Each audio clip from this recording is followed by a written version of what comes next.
Olá, meu amigo, minha amiga, sejam bem-vindos a mais um Portal do José, hoje com muitos assuntos importantes e inquietantes. Como eu sei que eu estou falando para pessoas que estão antenadas com a realidade aqui do nosso país e têm uma visão bastante crítica, o desafio de trazer alguma coisa nova para vocês é muito grande. Mas vamos tentar aqui, eu tenho certeza que algumas coisas que você vai ver aqui no nosso encontro de hoje, você não verá pelos grandes veículos de comunicação, até mesmo pela internet também. Antes de mais nada, se você está chegando agora no nosso portal, convido você a se inscrever aqui no nosso portal, você é muito bem-vindo. Conheça os nossos outros vídeos, compartilhe se você achar bacana, dê o seu joinha porque amplia ainda mais o alcance do nosso portal e mande seus comentários para cá, porque são sempre considerados e são sempre lidos.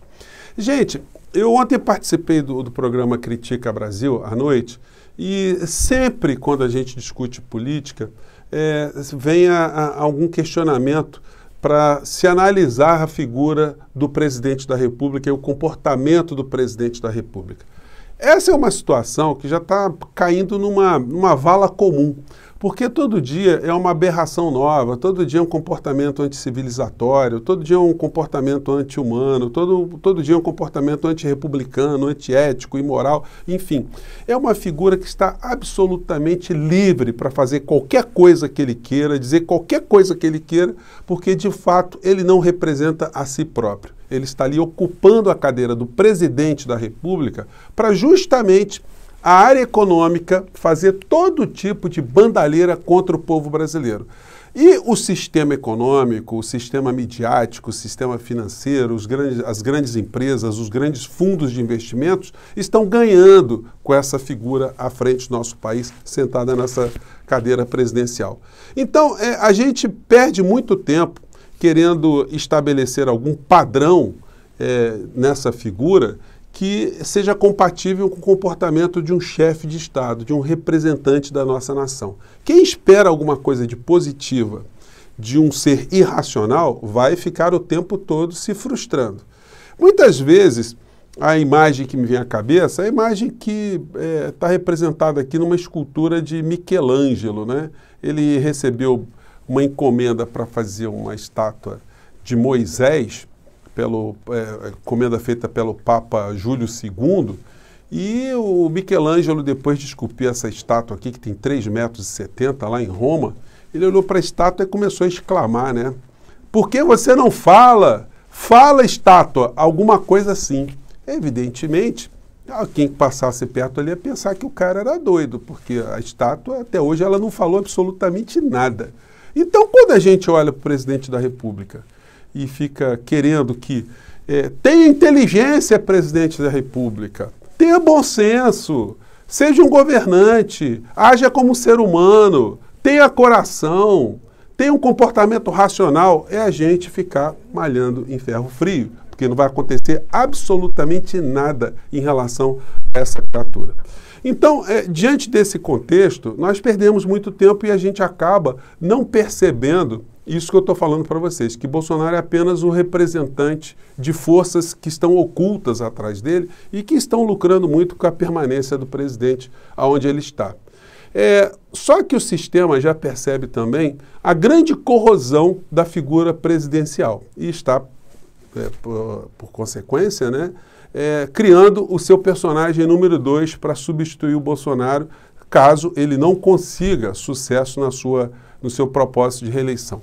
Hoje tem um artigo muito interessante do jornalista Ricardo Mello. Ele coloca no texto aqui: Congresso, Bolsonaro, Moro e Rede Globo, tudo a mesma lama. País do futuro, Brasil hoje está reduzido à nação do passado. Então ele faz aqui uma crítica muito contundente, muito próxima de coisas que eu já disse aqui para vocês. Quando a gente vê, por exemplo, o ex-ministro Sérgio Moro sendo bancado pelas organizações Globo de uma forma descarada, ele está ocupando o noticiário como a gente nunca viu uma figura ocupar tanto em tão curto espaço de tempo. E as coisas vão se dando. E aí a gente vê até notícias como essa hoje aqui no jornal Valor Econômico, com esse título aqui na matéria, né? Vamos ver aqui. Existem pessoas boas no Centrão. Diz Moro sobre possíveis alianças. Uma semana após a filiação ao Podemos, ex-ministro acena a bloco alinhado ao Planalto. Gente, muitas pessoas que acompanham, e algumas que acompanhavam, que as pessoas ficaram muito chateadas, né? Elas imaginam que Moro, de fato, representa alguma coisa de novo aqui no nosso país.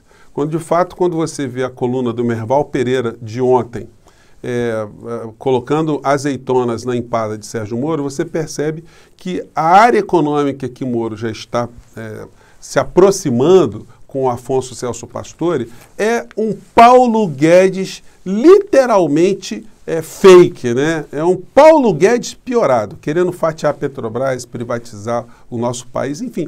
É o mesmo discurso supostamente liberal, que na verdade é um discurso entreguista, é um discurso de entregar o nosso país. E essa declaração do Moro aqui, venhamos e convenhamos, né?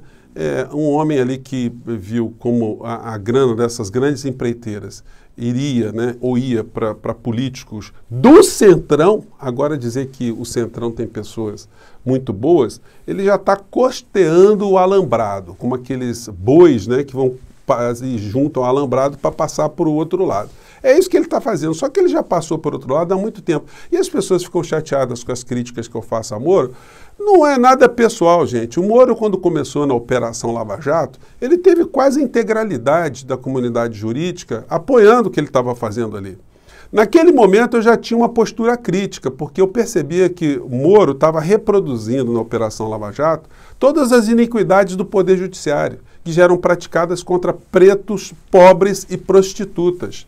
Porque o sistema jurídico aqui no nosso país, ele sempre foi desleal, ele sempre foi desonesto, ele foi sempre fora do ordenamento jurídico para atingir essas pessoas. O que Moro estava fazendo ali no começo da Operação Lava Jato era utilizar os mesmos mecanismos de injustiça para pegar pessoas do andar de cima. E aí começou a ter muita exposição dessas fraturas, né? O que Moro fez, até uma vez dando aula, um aluno meu, ele falou assim, o Moro está socializando a injustiça. É exatamente isso que aconteceu.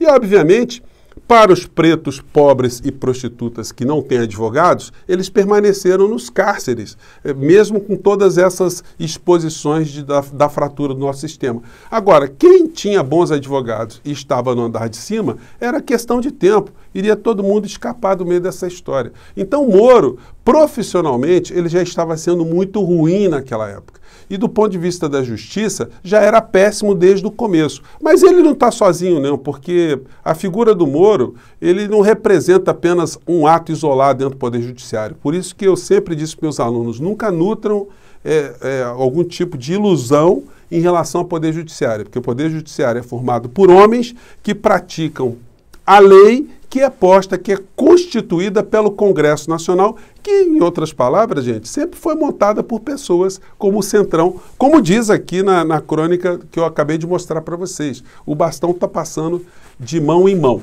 até chegarmos numa estrutura onde nós temos um presidente da República, que é essa figura que está aí, enfim, como eu digo a vocês, já tem o plano A, que é a manutenção dele com Paulo Guedes, e o plano B, que é colocar uma figura como Sérgio Moro, enfim, como eu digo a vocês, nada pessoal. E quando a gente ataca o Sérgio Moro, a gente faz a crítica, tem um pensamento muito estranho, né? As pessoas acham, você está defendendo o bandido, então. Então quer dizer que se eu critico um juiz que está agindo de forma ilegal, é sinal que eu estou querendo proteger as pessoas que estão sofrendo injustiças ou pessoas que estão, por outro lado, sendo confundidas com bandidos de alguma maneira. Então, gente, tem uma visão muito apaixonada na política, enfim, mas aqui eu tento jogar essas questões ao debate. Agora vamos ver aqui as questões do dia, as questões que são mais crônicas e curiosas. Essa imagem aqui, eu estou colocando para vocês, foi colocada num Twitter dos filhos do Bolsonaro. Dizendo, olha, ele está chamando meu pai de palhaço, mas o palhaço aqui é que está melhorando o Bolsa Família, o palhaço aqui que está combatendo a corrupção, enfim, é uma coisa assim de gosto duvidoso e de intenção duvidosa. Mas se tratando de filhos do Bolsonaro, querer também que eles tenham muita inteligência é querer perverter a lei de Darwin, né, da evolução da espécie. A família Bolsonaro, inclusive, ela desmente Darwin, porque eles conseguem evoluir, né? Eles conseguem ser pior do que o o próprio genitor. Mas por que essa imagem de Bolsonaro ela é oportuna? O Bolsonaro é travestido aqui de palhaço. Porque ele passou essa semana lá no Oriente Médio tentando vender o Brasil como um país que não existe. E a fraude está sendo mostrada agora por conta dos índices de desmatamento aqui no nosso país, de destruição das nossas florestas. Bolsonaro disse o seguinte, vou colocar só um trechinho aqui, gente, vamos lá. Conheço o Brasil de fato. E uma viagem, um passeio pela Amazônia é algo fantástico. Até para que os senhores vejam que a nossa Amazônia, por ser uma floresta úmida, não pega fogo. Que os senhores vejam realmente o que ela tem. Bom, então aí vocês escutaram com os próprios ouvidos de vocês, o presidente falando essas coisas, e falando assim com um tom blasé, né, do tipo assim, pô, vocês estão vendo só, não acontece nada disso que falam para vocês, né? Quando ele fala para fazer uma viagem, uma visita aqui no Brasil, por áreas da floresta, para eles verem como não se pega fogo aqui no Brasil, se você pegar lá os mapas do governo federal, do INPE, o Bolsonaro teria que fazer um trajeto aqui aéreo para desviar desses focos de incêndio aqui todos, né? Sem falar dos focos de desmatamento também. Então esse avião ia ter que fazer muito zigue-zague ali para ninguém ver a destruição que está acontecendo aqui no nosso país. Esse discurso do Bolsonaro não engana ninguém que tem algum tipo de consultoria qualificada, né? Árabe nenhum, europeu nenhum, presta atenção nesse tipo de mentira, o que depõe muito contra o nosso país, né? A gente vê hoje aqui nos jornais econômicos notícias como essa aqui. Europa em guerra contra o desmatamento. Países do bloco estudam barrar importações de produtos brasileiros que sejam em áreas de floresta desmatada.